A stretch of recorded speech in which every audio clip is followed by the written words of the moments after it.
7 o'clock, I call the meeting to order. We do have a quorum with all board members present. We normally open the meeting with a moment of silence, and tonight I'd like you to particularly remember Karen Vosick and her family and all the families in Parkland, Florida.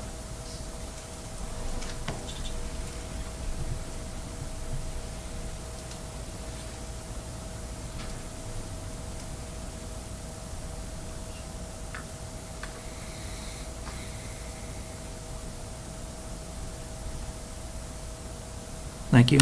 Now if you'd stand and join me in the Pledge of Allegiance. I pledge allegiance to the flag of the United States of America and to the republic for which it stands, one nation, under God, indivisible, with liberty and justice for all. Thank you all, and thank you for being here tonight. I understand we have a student report, U.S. update. Yes, Mr. President.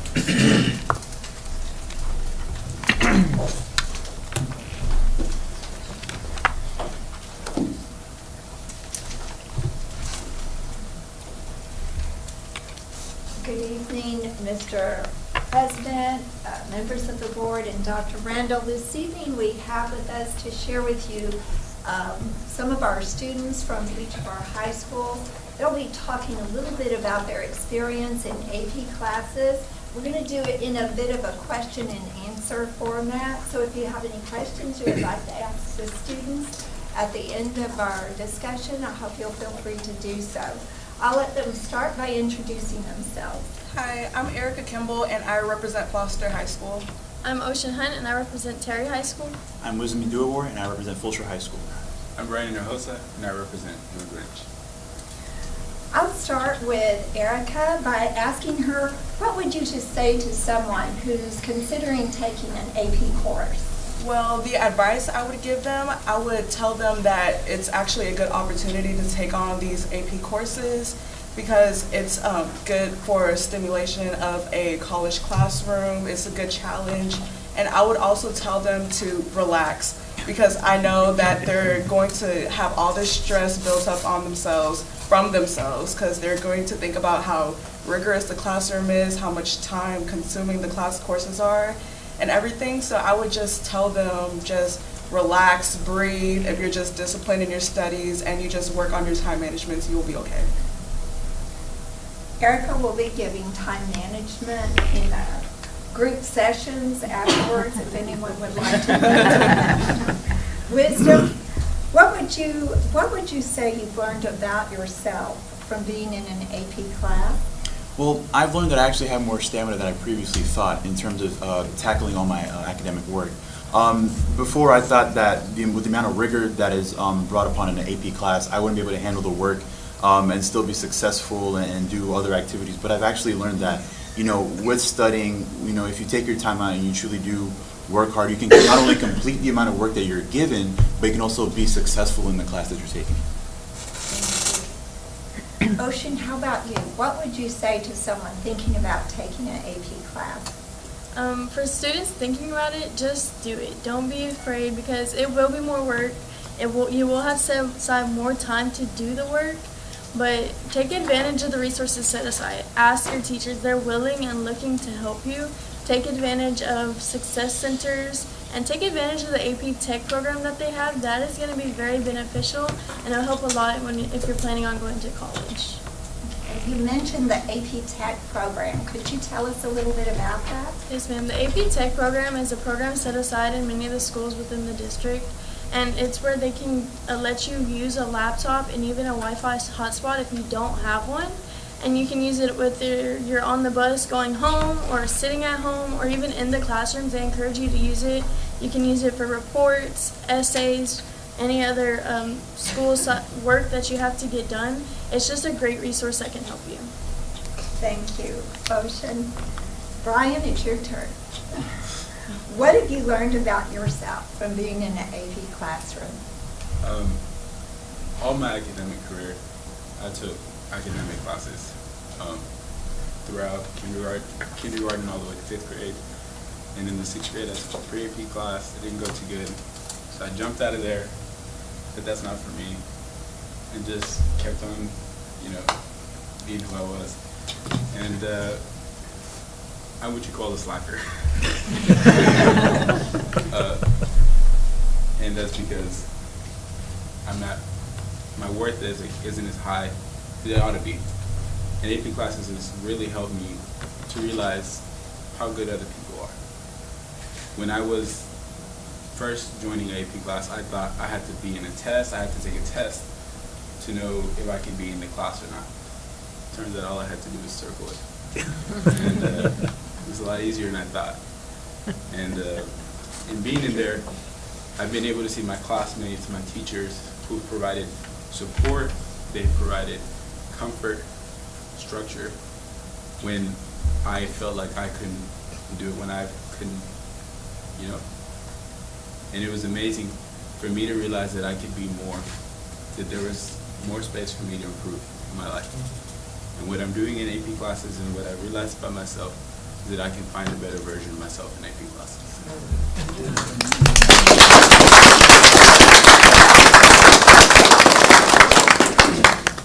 Does the board have any questions for our students? Are your parents here? Could parents stand up, please, young people? We don't recognize you.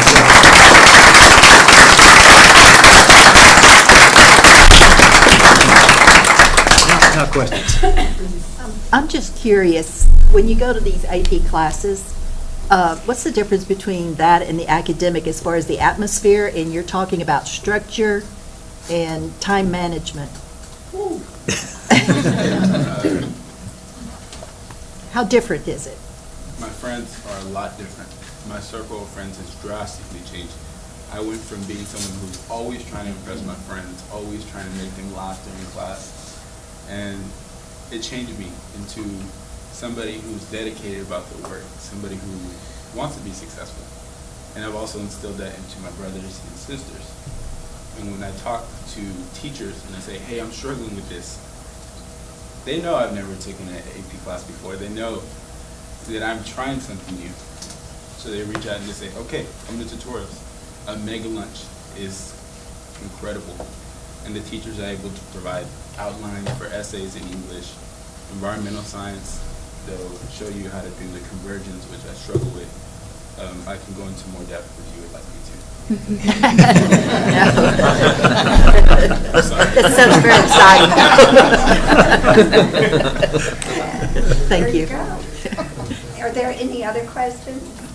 No, we'd like to thank you so much for being here, and I can tell you when we were going through the interview for the Holsworth Center, there's a group of students just like yourself that impressed the Holsworth Center. I think they're the ones that sold this district and got us elected to the Holsworth Center. So thank you very much. We appreciate all your work. We're very proud of your hard work.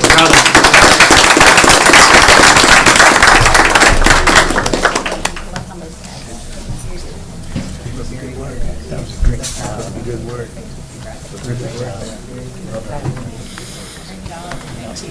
Thank you.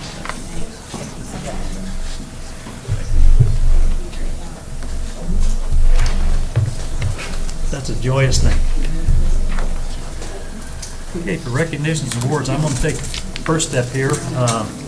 Texas House Speaker Joe Strauss has made 4 appointments Tuesday to the P-TECH Advisory Council. The representative of education industry who served the advisory council will make recommendations to the Commissioner of Education, Pathways and Technology, P-TECH, Early College High School Program. Only 4 people in the state were selected, and Dr. Randall is one of those people. Congratulations, Dr.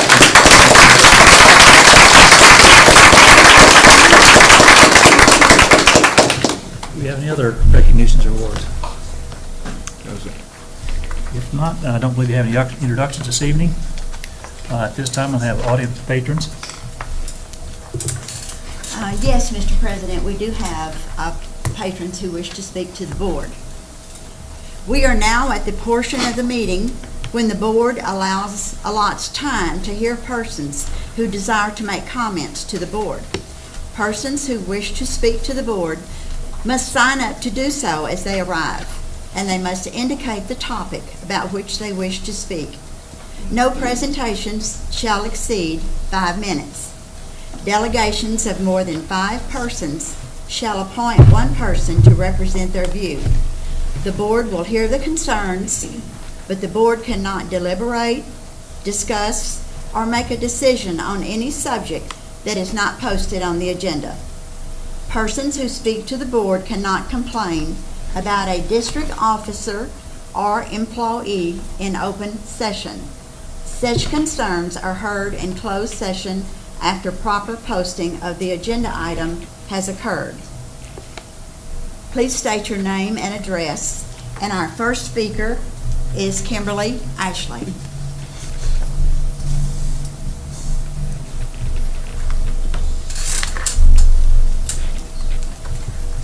Thank you. My name is Kimberly Ashley. I'm at 503 Cardinal Trail Court, Richmond, Texas. I want to first thank you all for giving me the opportunity to speak today.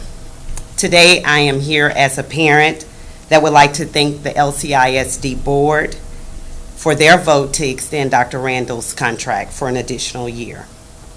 I would like to publicly state, for the record, I appreciate the leadership of LCISD board and the vision that is set forth. I do not attend the board meetings regularly, as I have a 12-year-old. But I also would like to say that I do keep abreast of what's going on in the district, and I like the direction that we're going in this district. So I want to say thank you. With that said, I want to tell you, as a parent and consider to be a community leader, I do believe this district is beyond the top educators in the state of Texas. I am currently concerned and involved a parent for over 14 years. I've seen the great success of this district. I've seen this success with the leadership of Dr. Randall. Thank you, Dr. Randall. The teachers, the principals, and the support staff of LCISD. Yes, there's always room for improvement. But to that point, this district is top-notch. As you're aware, in 2017 alone, LCISD was rated by the TEA as meeting MET standard. As a district, as well as all campus, were rated MET standards. For non-educators like myself, you may ask, what does that mean? Well, let me tell you, it's 4 areas that we have to consider. That's student achievement, student progress, closing the performance gaps, and post-secondary readiness. Thank you for ensuring the high expectation of our students. It is also impressive that we have an improving graduation rate with this tremendous growing community. The district has been recognized by the Texas School Business Magazine for its practices. The district has earned the HEB Excellence in Education Award for the Best Large District. And just like Mr. President stated, Dr. Randall was selected out of 4, and that's impressive for the state of Texas, to serve on the P-TECH Advisory Council. With these successes I've just mentioned, along with many, many more, I believe we're going in the right direction.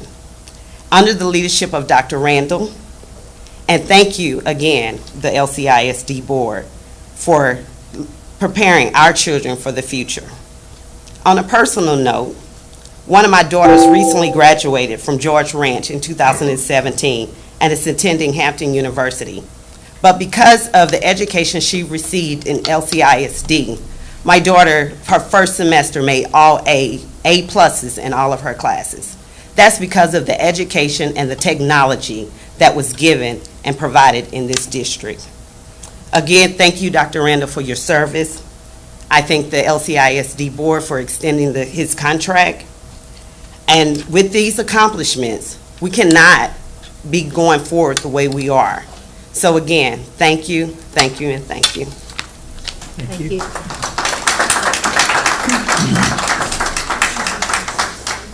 Our next speaker is Dr. Dan Ives.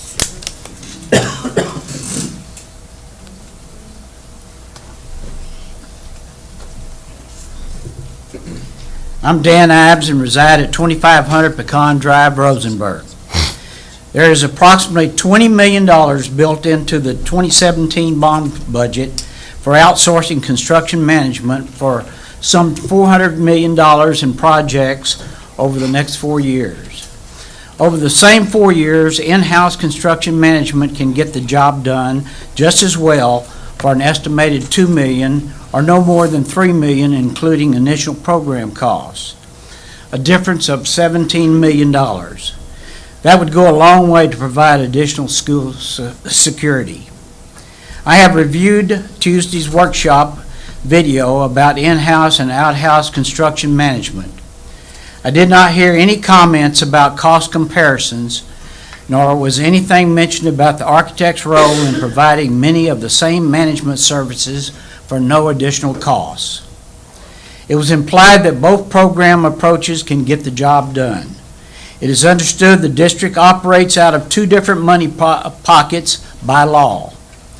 But it is not understood about spending millions on a Rolls-Royce construction management program out of one pocket, when out of the other pocket, 2 advanced classes at Lamar High School currently have to share one set of textbooks, and students can't take the book home. 2 different administrative philosophies for sure. I could go on, but we both know that the in-house construction management cannot be successful when the administration is against such a concept and forced to use it. So I concede and give up to wait for things to change. I would ask the board to at least consider the comments of Mrs. Bronzell and Ms. Danziger last Tuesday. Combine the 2 program concepts and specifically narrow the number of program projects to be managed by the construction manager. There are numerous bond projects that can be easily handled by the project architect and or the administration. Use the saved money for an architect or engineer position to assist Kevin as per the audit recommendation and to fund in-house program startup costs. When the time comes, it will be then easy to transition into an in-house construction management program, saving taxpayers millions of dollars in the future. On behalf of the tax-paying public, I ask the board to give serious consideration to this option, and I thank you. Thank you, Dr. Ogden.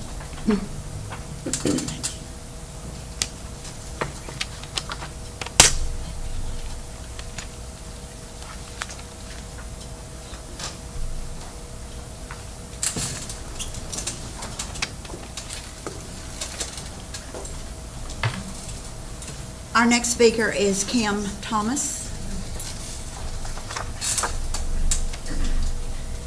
Thank you. I'm sorry I didn't realize I needed to sign up till I got here. Just a brief, I know there's been a lot of talk about rezoning Velasquez Elementary, at least the Brazos Lake subdivision, which is south on 762. I know a group of parents had gotten together and had asked us to fill out information about the children in our households because they were considering or really trying to get rezoned to the new elementary, Carter. I'm here to represent the dissenting opinion in that I think we would like for our children, pardon me, to stay at Velasquez Elementary. It's a Title I school, culturally diverse, not at capacity. So I'm struggling to understand how the whole idea of rezoning to Carter even got this far. Why take 50 kids from a school that is not at capacity and put them into a school that the day the door opens is at capacity? And by the following year will be over capacity. Everybody has their own opinion about why and where they want their children to go. One of the reasons our home was built in the Brazos Lake subdivision is because it was zoned to Velasquez Elementary. I'm not trying to block anyone else's wishes. What I'm asking for the board to consider is giving families in that subdivision a one-time option to designate what school their children, and any children in that household will attend. Give us one chance to make a choice, and then we can't change it. We'll provide our own transportation. We already do. For the most part, I know our family does. We think a lot of the staff, we think a lot of the administration there. It's very diverse. It's just in my opinion, one of the better schools in the district. Not everybody has that opinion, I understand that. But I feel like the parents there are so much more involved with their children's education because we have to be. We have teachers there that are so willing to give of their time and effort, and I just couldn't be happier. I'm a grandmother that's very, very invested in the education of my grandchildren. So, when it comes to the subject of rezoning, I really wish you would give us the opportunity to grandfather us in, or whatever you want to call it, call us a gray zone, where we at least have the option of not being moved to Carter Elementary. Thanks. Thank you. Mr. President, this concludes the audience to patrons. Thank you very much. At this point in time, I need to approve the minutes of January 23rd, 2018 regular board meeting. Entertain a motion to approve those minutes. I'll make a motion to approve the minutes. Is there a second? I'll second. Any discussion? All those in favor, please say aye. Aye. Opposed? There are none. Motion carries. Board member reports. I'll go first. Mine's a lot faster, I think. We do have a presentation tonight from the, from the Attendance Boundary Committee. He will give his presentation on what the recommendation that they have concluded with. All right, thank you. Dr. Harrell. The policy committee met today to review second reading of the localized policy manual update 109. There's always a lot of information in these, some verbiage changes, some moving things around. I'll kind of try to hit a few of the high points. Several of the code's exhibits were just deleted because they are covered in other areas of the policy. Just a couple of reporting issues. There's some campus safety issues, employee standards code of conduct, prepaid meal card accounts for students. Let's see here. One that caught my eye was BBE. It was specifically stated that board members have to follow all the same rules at a campus as other visitors do, so we have to check in at the front just like everybody else does, and we are not allowed to linger around if we're interrupting instruction. Noted. Let's see here. Another one, CKC, as required by law, emergency operations plans shall include districts using district property addressing reasonable security measures when we're using our property as a polling location for elections.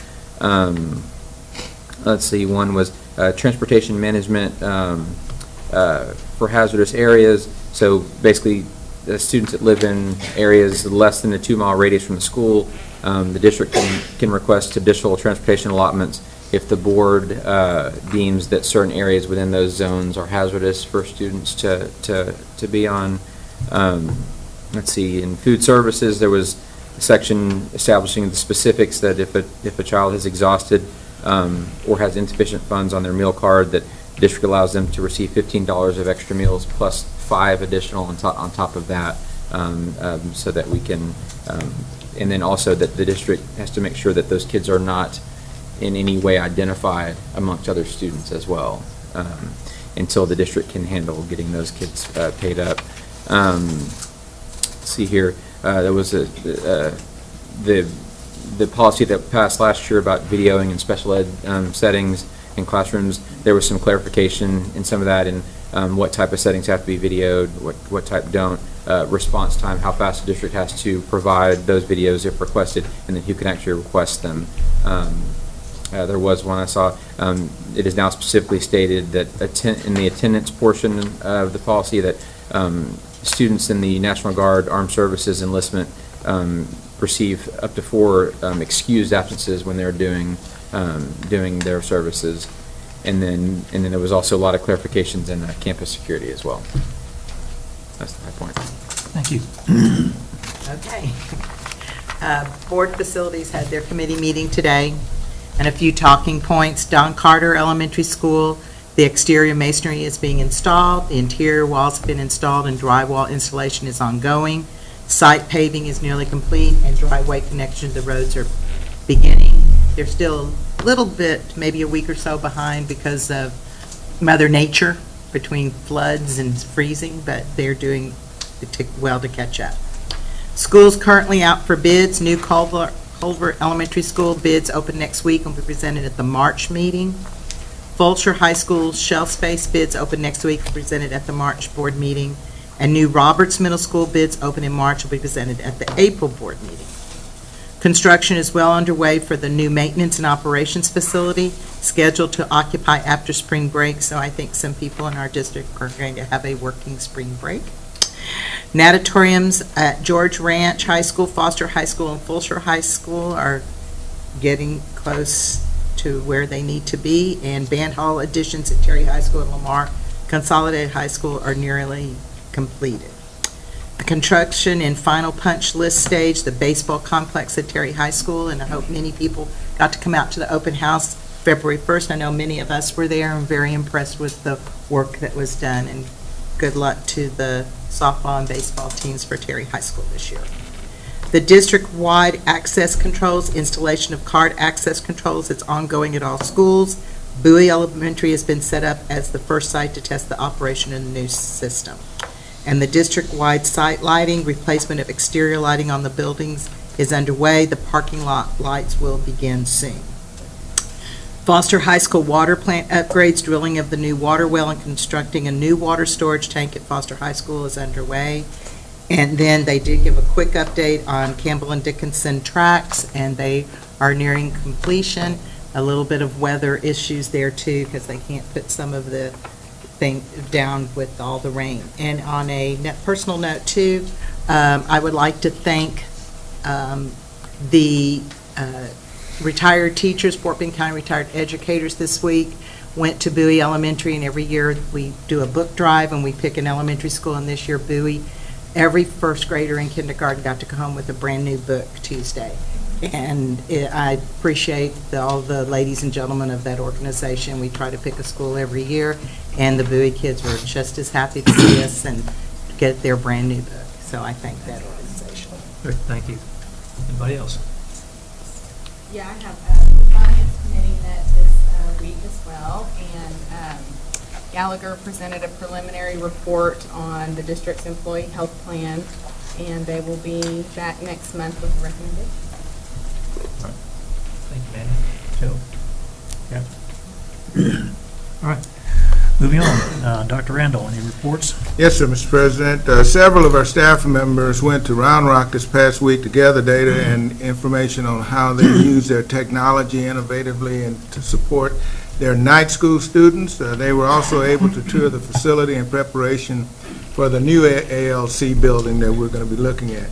Ms. Vogt was recently asked to speak at the Harris County Department of Education on leadership strategies and attitudes in the 21st century. Leaders across the district will be meeting on February 19th in order to finalize the district's leadership definition and to develop a communication strategy. Summer curriculum writing plans are underway and should be finalized just prior to spring break. The C&I department was able to leverage carryover federal funds to provide the red and blue tracks with additional laptops for students who are without. And dual credit courses will soon begin registration with Lone Star College System, and we will have an information item for the board next month. Thank you, Dr. Randall. Before we get into the more mundane portion of this agenda tonight, we're going to ask the demographers, the exciting stuff, we're going to ask them to go ahead and make their presentation now because we've got a lot of folks who'd like to hear that. So if you would, please.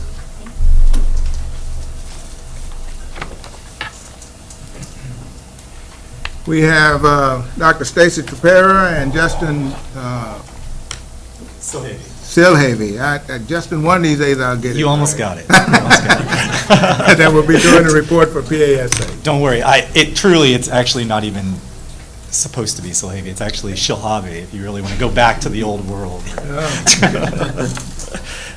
Okay, well, thank you for having us here, and thank you for letting us go a little earlier. I want to kind of start by saying I think we're kind of entering a new period in this district. Stacy and I have been talking about that over the last couple of months, where you're really starting to see some of the growth accelerate, and we'll talk about that. So, you've been hearing for years now that it's coming, and it has been coming, but it's getting to be here. It's really getting to be here now. So without further ado, I'll start, and we do have some new board members, I believe. So we've actually tailored this a little differently this year so that will kind of be a little more of a learning experience for you guys. There's a lot to talk about, so let's get started. So we always kind of start this with an introduction and kind of showing trends of the Houston area and what's happening kind of more globally than just your area. So we'll do just that. And these are what we call our regional maps here. And these are just looking at a 5-year change in enrollment. Not this year, but looking back from 2011 to 2016. We don't have the TEA data yet. It comes out this month. But one thing I wanted to point out here, these are the enrollment trends by district. Lamar has seen 5,500 new students in those 5 years, greater than Fort Bend ISD, which only saw 4,600. And that's important because Fort Bend ISD is actually the #1 district in housing starts in this city. So the fact that you guys are actually number 3 and are seeing more student growth is kind of telling of this district. It's a little more student oriented. You have a little bit greater, I guess you could say, not really, people are aging in Fort Bend ISD a little greater. So you guys are still kind of a youthful district. Well, we're off to a good start. I like this one. So when you look at that percentage-wise, it's actually showing Lamar here at almost 22% increase. Well, Katy ISD actually only grew by almost 21%. So you guys are looking at greater increase percentage-wise in students now than Katy ISD. So looking historically, the trend is just up, up, up. So over the last 4 years, we've been hovering between 3.5%, 4.5%. But your enrollment's growing every year, so that actually means more students, right? And then this puts you from 2015 to 2016, looking at statewide information, the largest school districts. We're seeing Lamar at #7 in numeric growth at just about 1,100 students. So what kind of makes Lamar unique? Well, I think it's showing to be a little bit more of a wealthier school district than average. And it's also a little more educated than average as well. 38% of this district now has a bachelor's degree compared to 32% metro-wide. But there are other things too. For instance, the STAR passage rate that we calculate is 80%. So that actually ranks you guys number 16 in the state of Texas, number 5 in the Houston area of best STAR tests of districts of 20,000 students or more.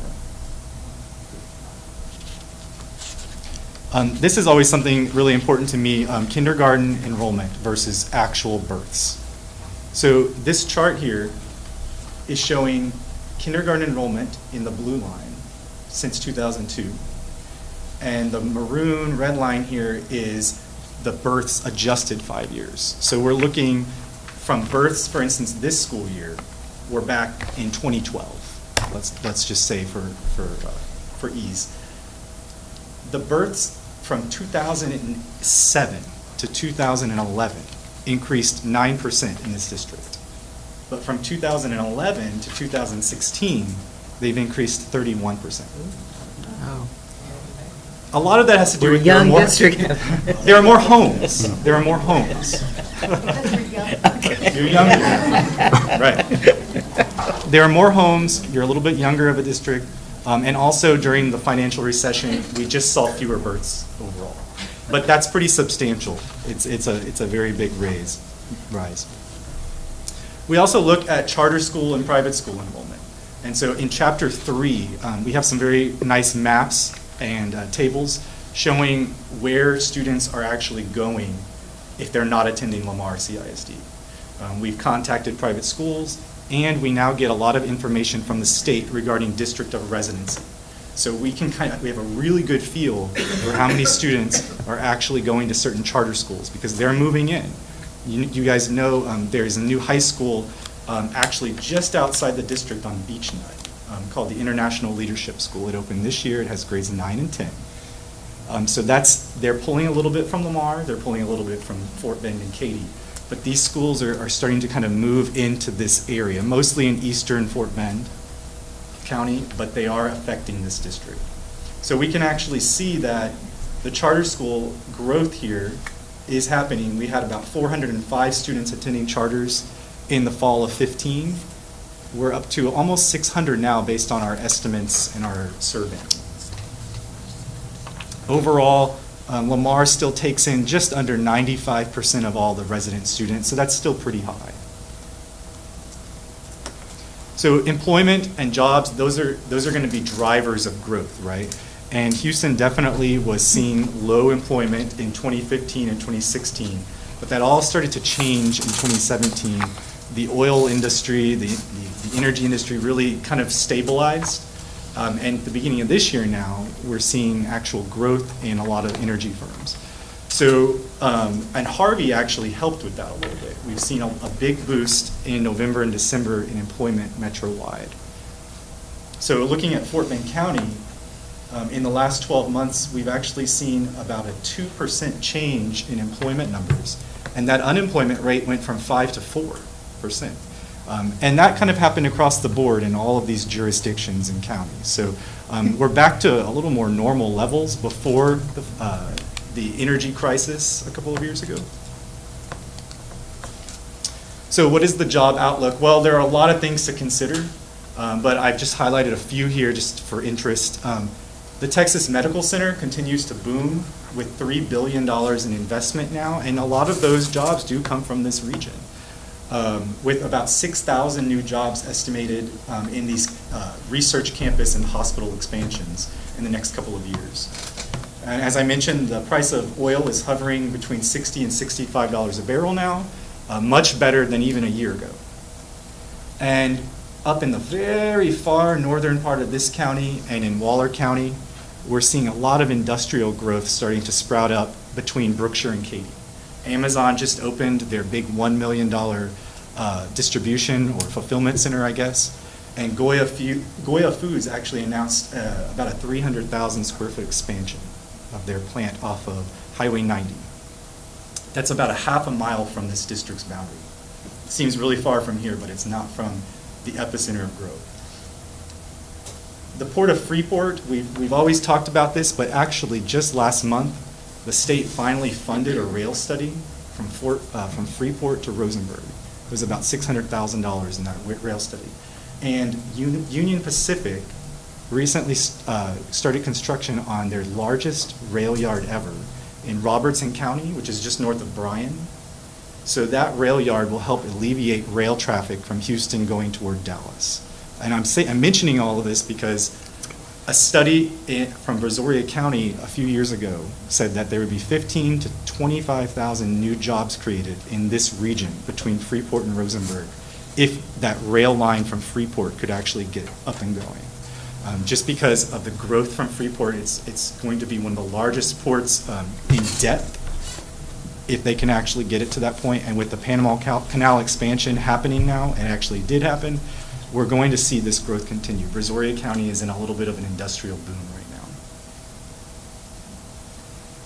When you look at this district's employment by sector, it's varied. This is very diverse when you see this pie chart with spreads like this.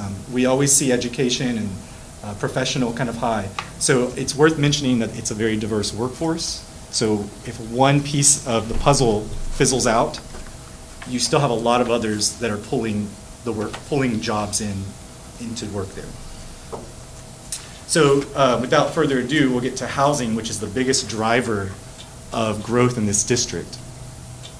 And I just wanted to start off with what drives that, a little bit of transportation. So Fort Bend County voters, you guys, passed a $218 million bond in November, and there are two projects in that bond worth mentioning. One is the Peak Road expansion that would go from about Grand Parkway to where McCrary Road hits, I believe, Skinner Lane. I'm not quite sure the timeline that they have planned there, but that would really open up development in that piece of the school district where right now you don't have a lot, kind of around Long Meadow Farms. Also, interestingly, on the bond was Twinwood Ranch Road. We've been talking about Twinwood, this massive development planned, long-range plan in the Simonton area for years now. Well, the county actually put that road on their bond, so that would kind of stretch from Waller County to 1093 west of Fulshire. I believe it would start as a 2-lane road. I'm not quite sure of their timeline on that one either. So we'll just kind of have to watch that and see what happens. But it could be a sign that Twinwood is kind of thinking about getting started eventually.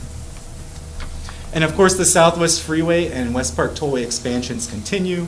We finally saw the West Park open up recently, I believe it was a couple months ago. So that's really good news for travelers over there. And as I mentioned earlier, Lamar ranks 3rd out of all metro area school districts in housing starts. They increased from about 2,400 to 2,500. And housing occupancies are now greater in the far northwest part of the district than anywhere else in Lamar CISD. So I wanted to kind of talk about that real quick. I've broken the district up into 6 areas, mostly following major roads. And you'll see this red area here. From January last year to this January, that far northwest part of the district saw 712 housing occupancies in all the new neighborhoods.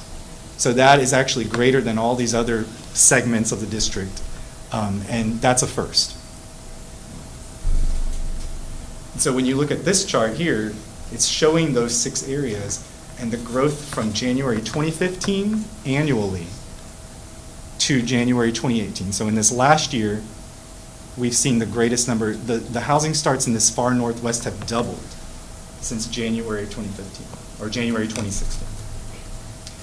They've kind of been staying about the same in the south part of the district, and Veranda in Richmond actually helped boost this central area's housing sales a little bit.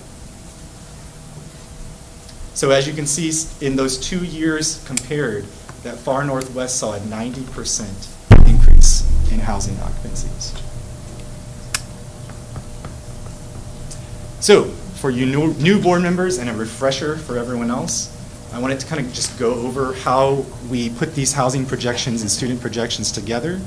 And it starts with this map. These are what we call planning units. So the district has been divided up into 152 geographical areas. And in those areas, we actually calculate housing occupancies and projections, and then we put all those together into your attendance zones. So your actual attendance zones follow all of these boundaries. And these boundaries also follow major roads and natural boundaries as well. We take a look at city regulations. There are 13 cities in this district, a lot. Richmond, Rosenberg being the 2 core cities. And actually, interesting fact, now 55% of the students in this district live in Richmond, Rosenberg. So, you can think 10 years ago it was probably well over 75%, but that number is starting to shrink. You're seeing so much growth in the Houston and Fulshire regions that now that number is 55%. We take a look at planned roads. As I mentioned, where these roads go in is where we can actually see a lot of new growth in the future. New freeways mean more access. We also look at floodplains. And after Harvey and 2016, we know that's really important. Harvey didn't do a lot of damage in this district. Now, I'm sure if your house was flooded, you would disagree. But in truth, percentage-wise, there weren't a lot of flooded homes. But the impacts from some of the neighboring areas might be felt here soon. One thing I'm monitoring are these new Harris County floodplain regulations. Harris County is right here. You can't really see it on the map, but it's really close.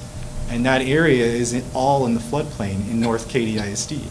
So with their new regulations, it's probably either going to slow down the development a little bit. It could stop it in some places just because it might be too much of a burden. So we could see a little bit of an acceleration in growth in this northwest area, even more so. But I don't want to jump the gun, but it could happen in the next couple of years. We take a look at changes in land ownership. So every blue parcel here that you see changed ownership in the last year. Every orange one changed ownership a year ago. This tells us possibly, if we look into it, who's buying the land and for what purpose. And we also take a look at what land is for sale. Currently, every red parcel here is for sale. There are others that are for sale, but for the most part, these are them. And there's a high concentration over here in South Rosenberg, and then again, kind of in the Fulshire area. A lot of investors are starting to purchase large land tracts in these areas. So some trends that we're kind of highlighting here today, I want to highlight the Fulshire area. We have a couple of new developments that have sprouted up over the last year. Polo Ranch is one of them. They've actually turned in about 3 sections to the city of Fulshire for engineering plats. It's going to be about 800 homes, about a mile west of downtown Fulshire on the north side of the road. It's likely going to beat Fulshire Lakes out of the ground. We've been talking about Fulshire Lakes. It's a 1,400 home community, a little farther west, just north of Weston Lakes. This one is likely to start before that. The city of Fulshire is working right now on extending the utilities to both of these developments. Vanbrook, it's just north of Hunt Road on the west side of 359 north of Fulshire. It seems like it's in the middle of nowhere right now. But that actually started a few months ago. They had hydrants and utilities going in, so they may have streets in by now. So those projections have been ramped up in that area. And Cross Creek Ranch, this is an interesting one. It's been very sleepy in Lamar CISD up until this year. Housing occupancies tripled from the year prior, as a lot of the growth has now, it's leaving KDISD and it's leaping over. The amount of land left in South KDISD is minimal. So these developers and builders are pushing over. We do have much lower student yields in this neighborhood just because it has a large area for seniors, for the age-restricted area, but that's going to start changing. Veranda in Richmond, right between the river and 59, that ramped up. They have 90 homes occupied already in the last year, went from 0 to 90. I expect that neighborhood to actually build out rapidly just because of the location. Once the freeway's finished, probably actually you'll see more occupancies than today. And then Rosenberg and Pleak, we can't forget about these areas. Even though they have lower, we're seeing less growth than in the north, we're seeing a lot of land speculation. One issue with Rosenberg right now is their lot restriction. They're requiring developers to build on 60-foot wide lots. You're seeing a lot of variances with that given. Developers are asking for smaller lot sizes. It's just not feasible for them. So I think we'll continue to have issues with that, a little bit slow growth, but just know that there's a lot of land concepts out there and feasibility studies happening in Rosenberg. So where will we see the largest growth? We are ranking Tamaron, which is in the very far north part of the district, as the highest growth neighborhood in this school district through the next 10 years. Almost 3,000 homes can be expected to be occupied, and that's just single-family homes. Next is Jordan Ranch, its neighbor, closer to I-10. It's getting off to a slower start, but it will be ramping up as well as the area kind of urbanizes.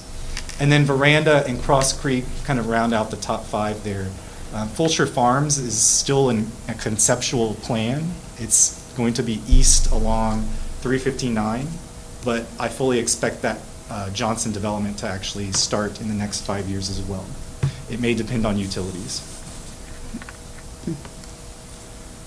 As for multifamily, we've kind of spread the growth out along major corridors, the West Park Tollway, Grand Parkway, and 59. But we do have quite a few projected for Rosenberg around the Brazos Town Center. One multifamily development should get started in the next 12 to 16 months in Brazos Town Center. Another one that is likely to get started very soon is in Long Meadow Farms along the Grand Parkway. So overall, the big number here is almost 51,000 new housing units. That's single family and multifamily combined just through 2027. The bulk of that is single family housing in your typical suburban developments, but we are going to see a rise in multifamily, not in the next couple of years, but starting in about maybe 2020, we'll start to see more of those start coming online. We don't really have any under construction right now. So when you look at this map, it's essentially showing you by planning unit the growth hotspots in the next 5 years. So any planning unit in red, we're expecting 600 plus housing occupancies. And as you can see, there are 3 up here in that far northwest where we're expecting that. And then Veranda is this other red hotspot. And then another little growth hotspot would be I believe this is the Hubenek Elementary Zone. Lake Sabella Terra, we're seeing a new section of that coming online right now, Lake Sabella Terra West and Talavera next door. So they all kind of have about the same name. But that's another growth hotspot with the West Park being finished.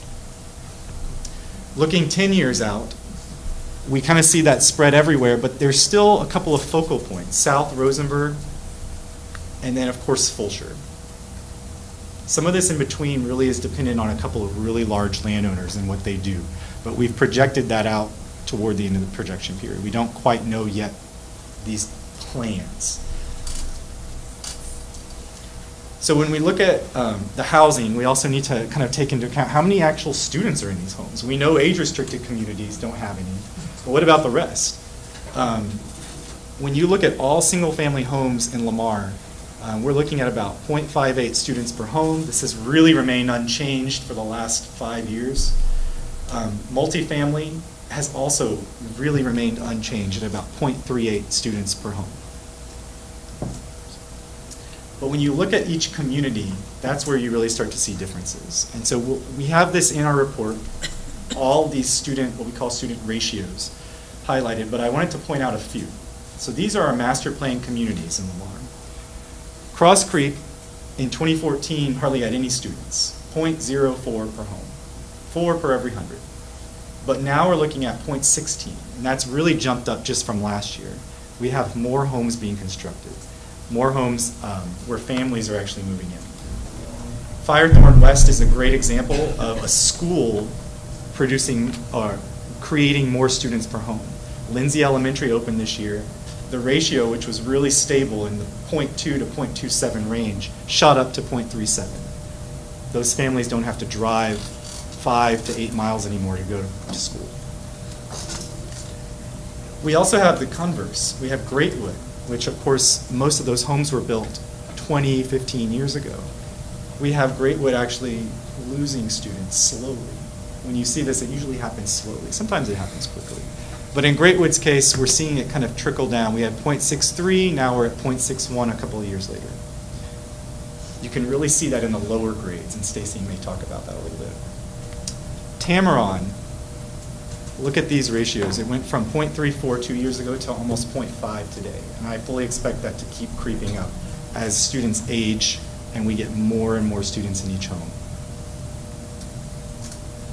So with that, Stacy Tapera will come up here and kind of explain how this relates to your schools and the growth we can expect.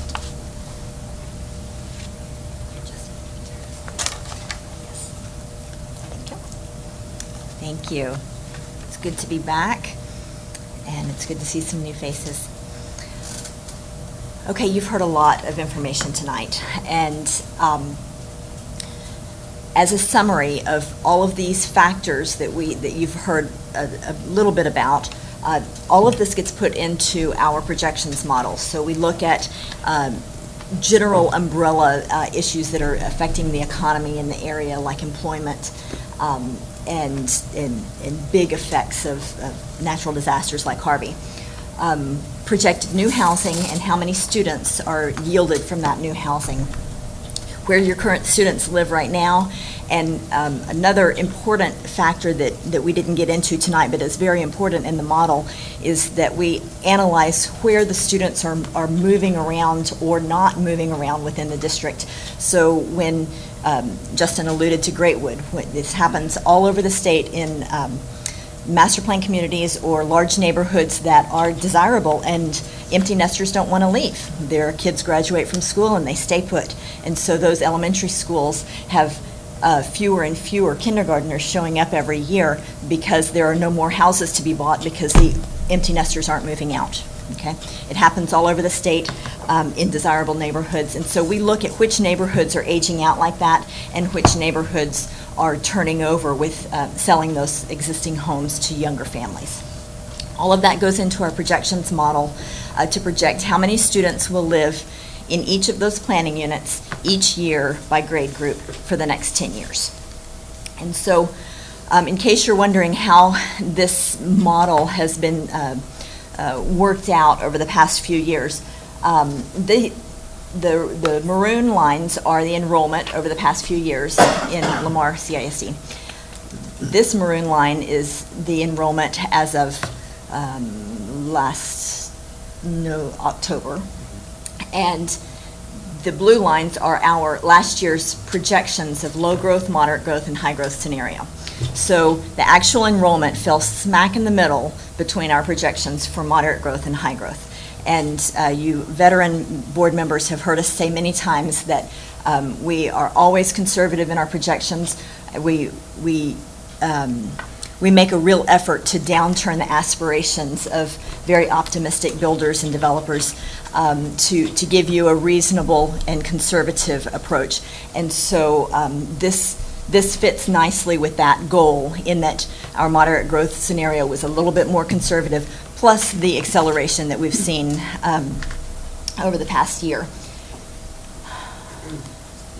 These three scenarios of growth we develop for the 10-year projection period under a series of low growth situations, like if 2 or 3 or 5 new charter schools open up in the next 10 years in the district, that could contribute to a low growth scenario. Likewise, if fewer charter schools are opening, that would contribute more to a high growth scenario. Also, there are some real wild card large parcels of land along the 723 corridor that if a master plan community were to be announced in that area, then we could be looking at a high growth scenario, and the same in the south with the George Ranch. So we feel like this brackets in a reasonable expectation of what the enrollment could be in 10 years. This is the most moderate scenario of growth, projecting 33,500 students next fall in the district, all the way until 10 years from now, over 55,000 students. Now, this might give some people some heartburn because that's a lot of growth and a lot of students, averaging between 4% and 6% annual growth over the next few years. I will reiterate that we do try to take a very conservative approach, and so in the past, I looked back just the other day, and for the past 6 years, our previous 6 studies that we're projecting for this fall, for fall of 2017, all 6 of them projected fewer students than are enrolled today. Okay, so our past 6 years of projections have been slightly conservative, just like last year's was slightly conservative. So I want you to have a little bit more faith in that 55,000 number, knowing that. But even more so, we get asked a lot, is Lamar the next Katy, and when is it going to happen? Well, this year we lined up the growth rates. These bars represent how many new kids were added each year to each school district. We lined up the years that Katy ISD had about 33,000 students, and Lamar CISD has about 33,000 students. And this is what the growth looks like. So for, sorry, let's use this one. So in 1991 to 2016, Katy saw this number of students added each year. This decline is the recession. This is Lamar CISD today, right now. And this is historical growth in Lamar, and this is what we have projected for the next 10 years. And you see how it lines up not too differently from Katy ISD and the growth that it saw in its heyday. And the only time that this varies is during the recession when Katy dropped off, but then of course it picked back up. So I show you this to show you that it's not unreasonable to think that it has hit. As Justin said at the beginning, We've been talking about it coming and talking a lot, and we think that that Lamar CISD has now reached the point at the base of this growth curve where Katy sat 18 years ago. Okay? So how are we going to take those projections and do something about them and compare it to the facilities? This is another of those maps. It shows the hot spots, except these hot spots are number of students. So everything in bright red, every planning unit in bright red is projected to have an increase of 500 elementary students over the next 10 years. So up in the north, of course, that's Firethorn and Tamaron and Jordan Ranch, all up in the Lindsay attendance zone, and Cross Creek, and the new smaller developments that Justin mentioned, Fulshire Lakes and Polo Ranch and Van Brook, that are all contributing to this growth in the northwest. Veranda, of course, here, and in the south around New Carter Elementary, Walnut Creek and Stone Creek, Briarwood Crossing, of course, on the other side of 36. So if we take these numbers and aggregate them into your attendance zones, how many new students will be added in each elementary school attendance zone over the next 10 years? Well, the attendance zone that serves Lindsay right now will have enough students to fill 2 schools or more. 3 schools. Huggins is projected to have, even more than that, because that's a growth of 2,100 students. That's not 2,100 students total. That's 2,100 students more than are at Lindsay today. And almost 2,400 more students than are in Huggins today. Likewise, down in the south, even Carter, opening up next year, is projected to have an additional 560 students over the next 10 years living in that attendance zone. Thomas growing by 1,000, Meyer growing by almost 1,000. So the growth is distributed. And so what's the step-by-step long-range plan to deal with that growth? The first step, of course, is Culver Elementary in Briarwood Crossing in the south part of the district in fall of 2019 in order to relieve overcrowding at Meyer here and at Thomas over in here. The next step would be the district site in Tamaron can be utilized in about 2020 in order to relieve overcrowding at Lindsay. And likewise, in 2020, a new school on the east side of the Grand Parkway is needed in order to relieve overcrowding. I'm going to go back a slide. I failed to draw your attention to Hubenek and Adolphus. So we think of those areas as the previous hot spots, and now we've been focused on the north and the south. But between Hubenek and Adolphus, we have 800, right at 800 new additional students projected over the next 10 years. So that's another elementary school. And so that brings us to needing a school in order to pull students from both of those 2 schools on the east side by about 2020 or so.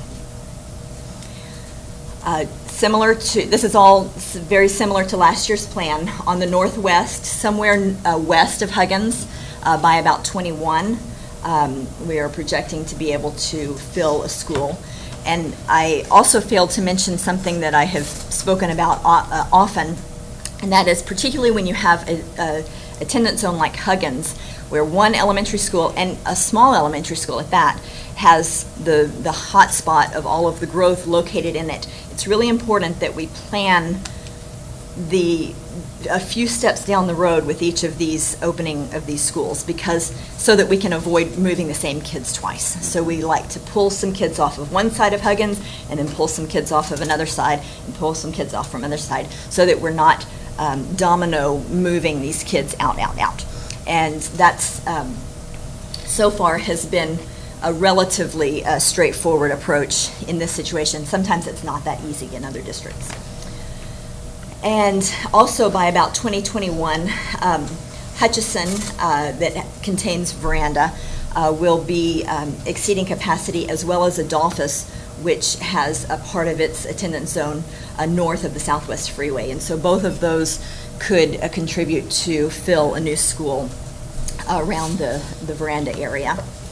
And then finally, in 2022, another school in the central area in order to relieve Bentley, believe it or not. I know it feels like we just opened Bentley. And yet another one in the south to relieve, at that point, it would be to relieve Culver and Thomas, and possibly Carter if that's possible. Now, this is the next 5 years. These are new schools that could be needed in the next 5 years. Now, the following 5 years of the projection period is a little bit harder for me to pinpoint because there's so many unknowns. So this map shows you if we in 5 years we've built all of those schools I just walked through, and this is what those catchment areas could look like. If all of those are opened by 10 years out, we project that Lindsay up here would be at 177% utilization. This new Tamaron site would be at 250% utilization. That's 2.5 schools in this area that contains Cross Creek and Tamaron. And Huggins would be at 200% utilization. This new one in the west at 168% utilization. So if you add up all of those students in this purple area and divide it by the total capacity of all of those schools, including the 3 new schools, you still have an excess of 3,000 elementary students projected in that area. So that translates to 4 or 5 new schools in the next 5 years in the Fulshire area. Likewise in the south, I know we're just opening Carter, and Culver is next, and even with those and a new school in 2022, this purple area, the students, over 5,700 students projected compared to a capacity of 4,500, means there are projected to be enough students in this general area to support 1 new school beyond this first 5-year projection period. So, in sum, this is what we have been projecting each year for the past, 8 or 9 years. And this is how it lines up. This is Carter, of course, and Culver. And then 2 each the next few years. And then between 4 and 5 schools beyond that. So we are looking at now 12 to 13 schools, elementary schools, between now and in the next decade, and which is 1 more than we said last year, but we're 1 year later, right? So so this is in general in keeping with what we have been projecting, but as Justin mentioned, everything has accelerated and sort of solidified. At the middle school level, this is difficult to read, I apologize. I have put the middle school 6th graders and next to the junior high 7th and 8th graders, and did those projections separately. For Lehman, even though they're in the same building, we've sort of, in order for consistency, we've said about 400 of their capacity can be dedicated to 6th graders, and the remaining 800 can be dedicated to 7th and 8th graders, so that we can see when the need for Roberts Middle School will come online. So we see, of course, huge growth in the Lehman zone, as well as in the south, in the Polly Ryan and Reading zones, and overcrowding, of course, in George and Navarro as well. So when we look at the numbers of students that are projected to live in each of those attendance zones, of course, the Lehman zone, and this is just the 6th grade portion of Lehman, is projected to exceed its capacity here in about 2020 or so, and likewise the 7th and 8th grade portion of Lehman in about 2020 or 2021. And this is exceeding by 120%. At the high school level, of course, the shapes are the same and the general trends are the same. The focus, of course, in the short term is down in the south. George Ranch right now has over 2,600 students and is projected to have over 2,700 students next fall. By the end of the projection period would be over 3,400 students living in that attendance zone. So high school number 6 in the south can be utilized as soon as it can be built. And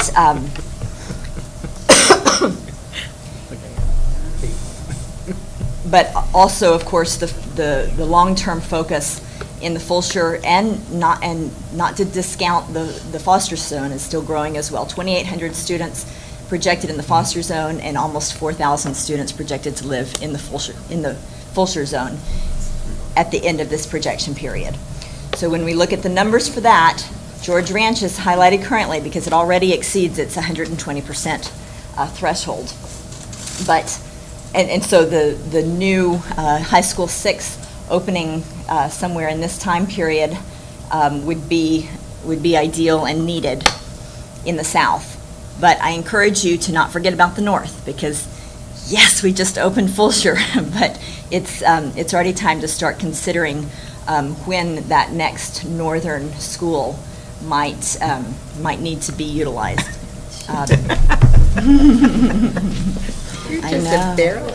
I know. Y'all are going to start locking the door and not letting me in anymore. But so this concludes our presentation. This is all the bad news I can deliver. I'll just end on a high note. But we're happy to answer any questions. Does everybody have any questions? Are you overwhelmed enough you just don't know what to say? Help. Well, we're trying to get those schools built. Well, thank you very much. Thank you. Appreciate it so much. Thank you. We could wiggle our nose and get that built. Thank you. Thank you very much. All right. We'll go into the establishing and approving the consent agenda. Give him just a second to get out of the room here. Thank you. All right, establishing the consent agenda. Item A1, you did get an addendum to that, which added the Lamar Consolidated High School required to travel to Orlando, Florida. That's been added to that item. So there's a B. B1, B2, B3, B4, B5. We will pull B6. We have a presentation. B7, B8, B9, B10, B11, B12, B13, B14, B15, and B16. The only item left out of the consent agenda will be item B6. Entertain a motion to approve the consent agenda item. Make a motion to approve the consent. Harold, do I have a second to that? Second. All those in favor, please say aye. Aye. Opposed, or none, thank you. Let's go ahead and read those resolutions, because we're going to take some time on the Superintendent's Boundary Committee, and I'll probably forget where I am by that point in time. So, Do you want me to go first, or you want to go first? I'll go ahead. In the resolution regarding the closure of schools, I'm not going to read that entire resolution. What I will read is the important stuff that people want to hear. And that's resolved that the Board of Trustees of Lamar Consolidated Independent School District hereby authorizes the administration to compensate employees for 2 school days when the district was closed at the regular hourly rate of pay according to the duty schedule they would otherwise have worked. And further resolved that the Board of Trustees of Lamar Consolidated Independent School District hereby authorizes the superintendent in his discretion and in accordance with the terms and conditions as he deems necessary and appropriate to provide additional compensation to hourly non-exempt employees who worked at the district when the district was closed due to inclement weather / ice days. And then I'll also read the donations. The Charles Butt Foundation donated $25,000 to Common Threads, H-E-B Grocery donated $5,000 to Common Threads, and Telecom Pioneers donated $5,000 to Common Threads, and those are so greatly appreciated. Thank you so much, particularly the H-E-B folks, the way you're supporting this district. Now, Ms. Danzig. Okay. Resolution. Whereas Diagnosticians Week has historically been proclaimed by the Governor of Texas to be recognized the first full week of March throughout Texas. Whereas diagnosticians in Texas play an important role in the educational, social, and emotional development of our children. And whereas diagnosticians use specialized training to identify learning disabilities and recommend appropriate special education intervention for students. And whereas diagnosticians are in a unique position to consult with professionals in other fields when speech, physical, medical, and emotional problems are indicated. Now therefore be resolved that the Board of Trustees of Lamar Consolidated Independent School District declares March 5th through the 9th, 2018 as Texas Educational Diagnosticians Week in the Lamar Consolidated Independent School District, and ask our community to recognize the invaluable contributions made by educational diagnosticians, adopted this 15th day of February 2018. And one more, a resolution. Whereas the students of our Texas public schools hold the promise of our future in their capable hands. And whereas Lamar Consolidated Independent School District provides the tools, framework, and solid foundation vital for the future of our children. And whereas the dedicated efforts of parents, educators, community leaders provide the necessary support and strength to our schools, thus providing our children a quality education. And whereas students attain a high level of achievement because of the commitment to excellence and focus on continued improvement in our schools, and whereas for more than 50 years the observance of Celebrate Texas Public School Week has demonstrated the significant impact of education on our future and our communities. Now therefore be it resolved that the Board of Trustees Lamar Consolidated Independent School District encourages all citizens to reaffirm their commitment to public schools during Celebrate Texas Public Schools Week, February 26th through March 2nd, 2018, and urges all citizens to support the theme, The Clear Choice for Education, by taking time to visit our schools to demonstrate to our students the impact public education has in raising past, present, and future generations of Texans. Adopted this 15th day of February 2018. Thank you very much. At this point in time, we will consider item B6. We'll have a presentation on the Attendance Boundary Committee for Carter Elementary.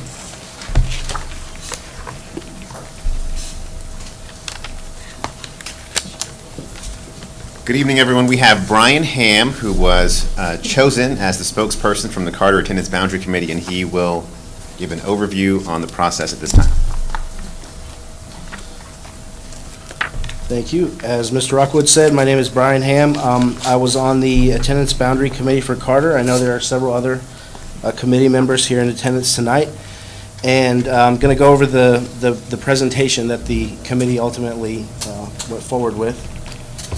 Just to step you through the process a little bit, there were a total of 4 meetings of the committee itself. There was a 5th meeting in between those 4, which was a public input meeting.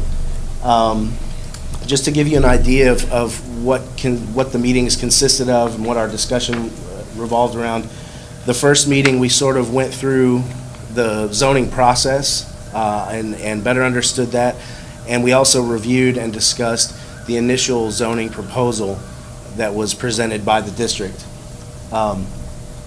During that session, we also, during that discussion, rather, we also asked questions, there was a lot of dialogue, and we requested additional information. Some of those proposals were requesting information on splitting different planning units, zoning different planning units to other schools, and gaining a better understanding of what the numbers would look like if in those different options. On the January 22nd meeting, those options were presented to the committee. There were a total of 5, with option A being the initial proposal from the district. Options B through E were results of splitting and or shifting various planning units to different elementary schools. There was quite a bit of discussion around those 5 options. Options B through D sort of fell away relatively quickly, with options A and E being the primary options that were then discussed. Ultimately, there was a vote taken, and the majority of the committee voted for to present option A to the public as the proposed alternative. And as I mentioned, there was a public input meeting. There were 18 speakers there at the public input meeting, with a large number of those speakers supporting option A, which was the proposal made by the district. One of the big items that we heard from those speakers, or the majority of those speakers, was a desire to keep the Bondbrook community whole. Option E had Bondbrook split along Reading Road, which would have sent the northern part of Bondbrook to Williams Elementary and the southern part to Carter Elementary. There were a number of people who spoke that evening who expressed that they would like to keep the Bondbrook community whole and going to Carter as proposed originally by the district. There were also, as was mentioned earlier, there was also a group of folks from Brazos Lakes who were very concerned about travel times in getting their children to Velasquez, where they're currently zoned, with traffic and things like that, and construction starting up soon on 762, and made a request that the committee consider rezoning the Brazos Lakes community to Carter Elementary.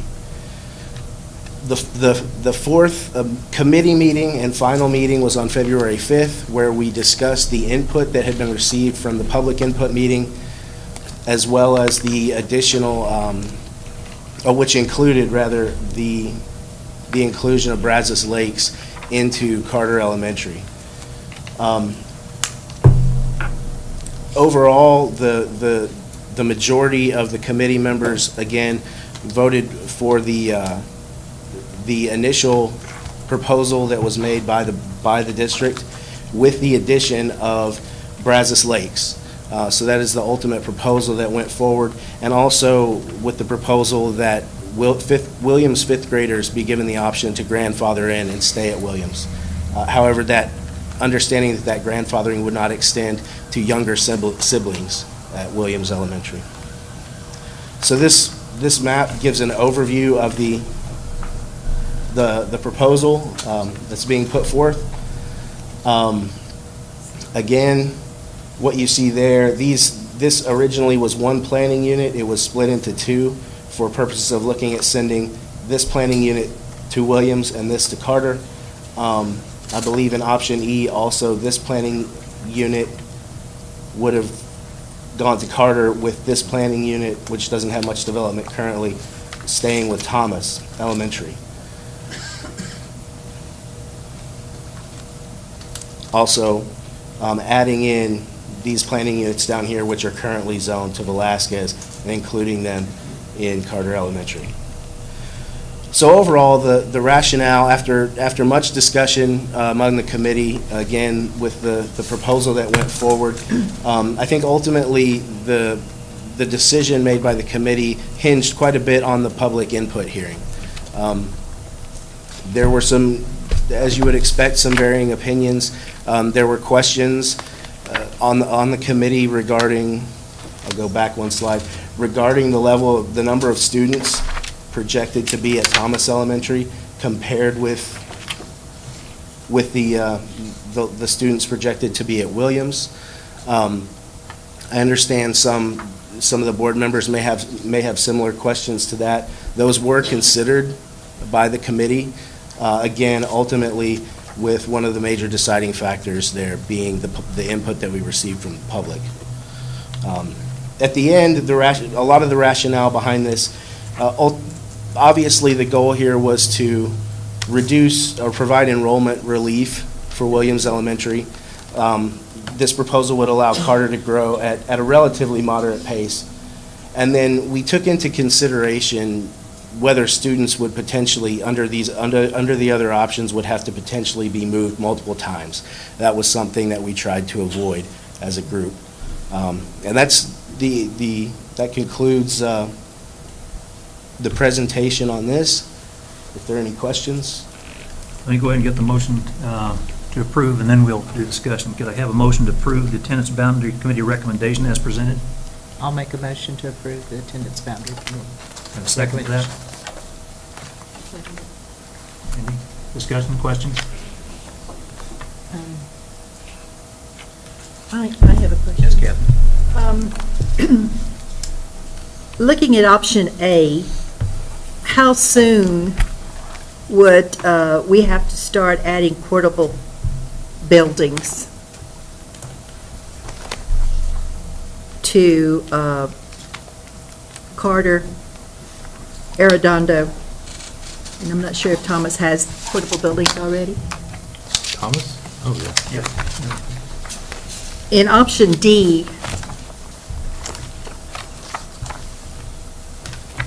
with Williams' capacity being at 672, and I think I asked this yesterday, or Tuesday, Carter at 609, Thomas at 675, Arredondo at 780, I don't see where the need for portable buildings would be necessary for 2 years, whereas in option A, this coming year, you're going to already be moving more portable buildings. Is that correct? So I can't answer specifically the number of portable buildings that will be moved. I know that elementary and secondary receives requests from each campus year to year on how those move.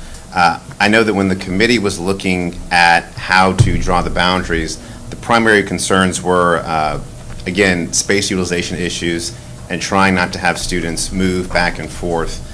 When Dr. DePere was here and she talked about in the northern area, where we're going to have to peel off more students in the future from Huggins, you want to try and do that from different areas so you're not dominoing kids in different areas. And I think if you saw from the demographic report, when they went through these options, is that if you look at the long-range plan to open Culver, is that all of the campuses, Williams, Thomas, Carter, Culver, and Meyer, over the next 5 to 6 years, have options for relief.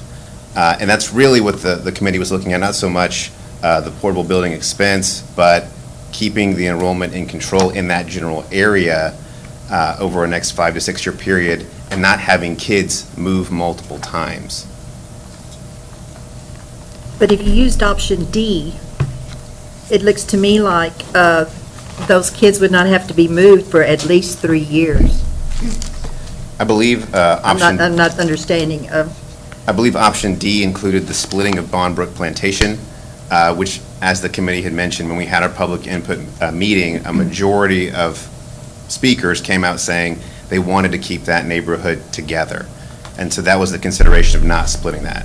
I understand that, but I'm going to go back to the audit recommendation that we utilize all of our schools, and Williams is not going to be utilized at the expense of some of the other schools going to capacity within a 2-year time. In the Lamar CISD zoning process, it does have criteria that the board considers and wants the committee to consider when looking at zoning. Space utilization is one of those, but also not having students drive past an existing school or not splitting up communities is another criteria. And so really, when the committee looks at all the criteria, they're taking all of them into account equally. Certainly when you're the now 7th fastest growing district in the state of Texas, they're looking at all those options. And you heard from both the committee and the public input was that they felt like looking at both space utilization and keeping the community together, the feedback was let's keep Bondbrook together, hence the recommendation. Well, I'll just make a comment because to me, option D goes more to what our auditors had referred to in utilizing our facilities and not having all these schools over capacity within the next 2 years and adding more portable buildings. And that's just my opinion on that part. Comments, questions? Well, I was looking at option A. Carter is looking to open up at 550. Is that what I'm reading on option A? Okay, then I guess I've got it. So this would be the updated option A, that's which the option. includes Okay. Brazos Sorry. Lakes. It's the very last page in your book. Okay. That's what I was trying to Yep, understand. it'll open 599. Okay, there, okay, we'll open at 599. And I see by 2022, it would be over capacity. So all the students that are going to be zoned to Carter are on this side of 762, so no one is crossing. So is that what the deal was, that why you were trying to keep more out of Williams so that they wouldn't be crossing back over to go to Williams? Or is? I think so actually what might help is in the big demographic books that were passed out here.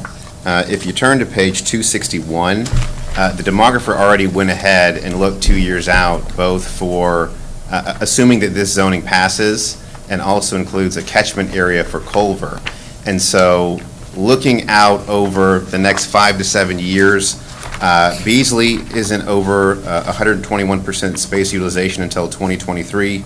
Carter is good until 2024. Myers good until 2022, which is when they recommended opening up that additional campus down south. Thomas is good to 2024. Williams will add 122 students over the next 10 years, and Culver, which will open up a year from now, will be good to 2024. And I don't have that map that showed it, but even when the demographer looked at sort of this recommendation, you only have to add one school over the next 5 years, and it'll come back around again at 2022 and clean up some additional growth at Thomas and at Carter, Culver, in that southern region. And so Williams will grow over the next 10 years. It's not going to stay at its current number. It's going to add over 100 students over that time. And so that was part of the considerations, that there was an expectation that Williams isn't going to stay at that number. It is going to grow, just more slowly. And again, I think Mr. Ham kind of talked about it. It was really space utilization at an older campus versus splitting of a major community, even though the capacity at that older campus will continue to grow over a 10-year period.